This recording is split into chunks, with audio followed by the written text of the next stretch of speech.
Factory लगाई जा रही है, कोई भी अगर फैक्ट्री लगती है तो उसका पर्यावरण और जमीन पे, भूमि पे बहुत ही व्यापक नुकसान उसका होता है।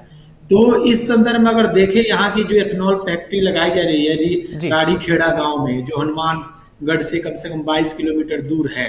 और अभी आप जो बता रहे थे कि नहर की पानी भी दूषित हो गई है, और जी किसानों का मुख्य जो मांग है कि हमारा जो भूमिगत जल है वो प्रदूषित हो जाएगा, और जी हमारी जो उपजाऊ भूमि है उस जी पे इसका एक नकारात्मक प्रभाव पड़ेगा। तो ये इस चीजों को समझना चाहिए हमें। और इसकी अगर इतिहास की बात करूं इस फैक्ट्री की, जी तो यह 2022 में राइजिंग राजस्थान शिखर सम्मेलन हुआ था, जी वहां पे इसकी मंजूरी मिली थी। जी राइजिंग राजस्थान शिखर सम्मेलन जी 2022 में इसकी मंजूरी मिली थी। जो पर्यावरणीय जो इन्वायरमेंटल जो नो क्लियरेंस होते हैं, पर्यावरणीय जो क्लियरेंस मिलना होता है वो भी मिला था।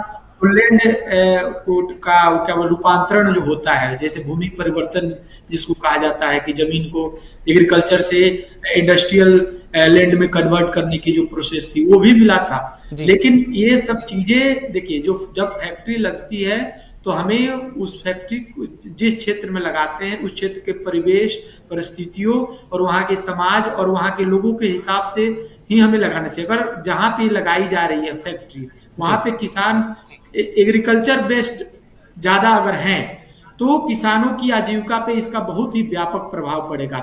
ये जो फैक्ट्री है एथेनॉल बेस्ड, एथेनॉल का प्रोडक्शन करेगी और जी यह अनाज से एथेनॉल बनाएगी, तो इसमें बहुत सारे केमिकल और इस सब चीजों का इसमें इस्तेमाल किया जाएगा, जी तो जिससे पर्यावरण पे बहुत ही व्यापक नुकसान पड़ेगा।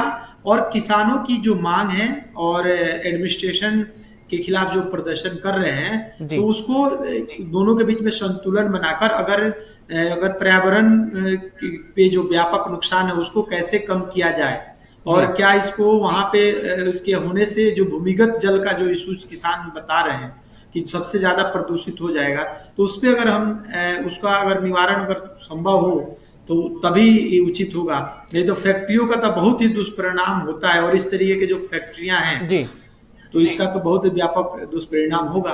सरकार किसानों को एथेनॉल से काफ़ी फायदा होगा। अगर आर्थिक नज़रिए से देखें तो एथेनॉल ब्लेंडिंग देश की एनर्जी सिक्योरिटी के लिए जरूरी है। पेट्रोल में 20% ब्लेंडिंग का टारगेट, आयात कम होगा, किसानों को अतिरिक्त कमाई, गेहूं मक्का से एथेनॉल।